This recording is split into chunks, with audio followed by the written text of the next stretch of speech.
So once we question what they are saying now, there is a history to it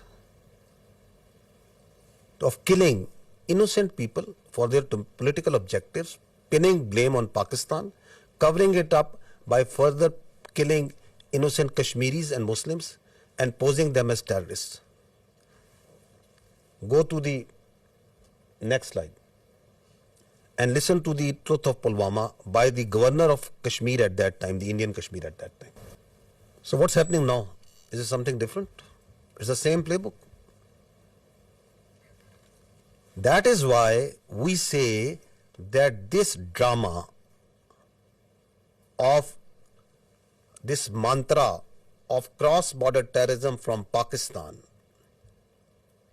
of these jihadi organizations supported by Pakistan, this concocted allegations, and then basis of that, you start going into military posturing and military action. This must stop now.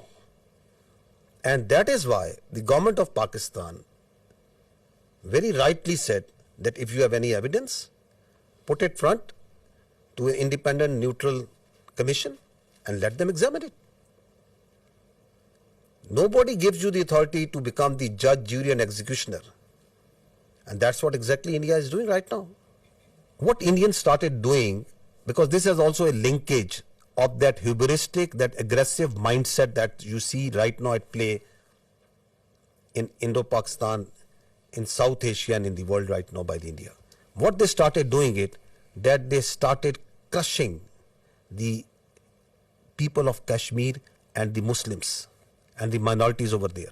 This is, just listen to the Kashmiris, what is happening to them. This is what they do.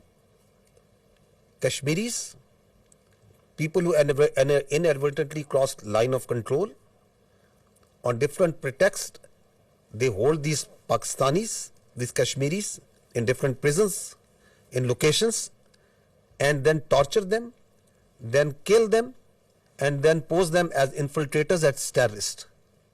This is the story of a minor boy who crossed into Kashmir years ago. They kept him in jail, then killed him in a fake encounter. And this is the family of that child who is telling the story. This is how they frame and concoct evidence for these so-called acts.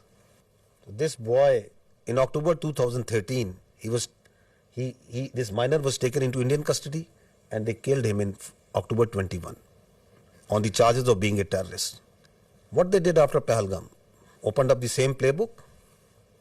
So this is on 24th of April, 2 days after Pahalgam, we saw that the Indian media reported a fake encounter that two terrorists from the Pakistani side, they were infiltrating and they were killed.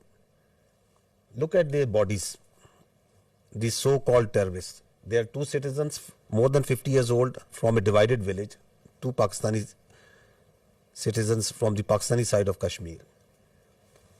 Clean shoes, shining moccasins, pistol and a planted gun and a planted pistol. And these are the terrorists that are going across in an area which is a border which is infested with military forces all over.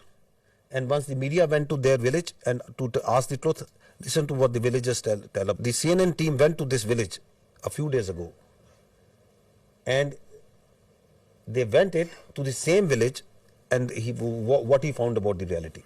What I want to bring to your notice is this: you as independent journalists, please go and find the facts. These are the facts. You pick innocent people, you murder them, the army sits and tells them these are terrorists. They do it on daily basis. That are these the terrorists that the Pakistan is sending across? They are innocent people. And on basis of that, you ratchet up concocted lies, a story, and you put it out in the media, in international media. You blame Pakistan, you don't provide any evidence, and then you say we will attack. This is exactly what they have done. Okay, that this terror plot was made by this and this. These are the mosques, and you attack mosques, the places of worship. right under the eyes of the international community. The fact of the matter is, yes, there is terrorism. There is terrorism that's happening in Pakistan on daily basis. And who is sponsoring it? It's India. I'll give you the facts of this Indian sponsored and abetted terrorism in Pakistan. First, listen to what their leaders, their political and military leaders themselves say. What the evidence which is available publicly, what it tells. That how India supports them, how India sponsors terrorism in Balochistan. This is open source. This is available to you. Everyone is listening and saying, and they are openly saying and jumping that we are going to do insurrectionist movement inside Balochistan. We will support them. We need to fund them. There are people who they were funded and they are telling, yes, we were supported them. They have networks of people who take, they train them, they supply them weapons. There are terror camps actually inside India who are supporting, who are fueling this terrorism which is going on in Pakistan.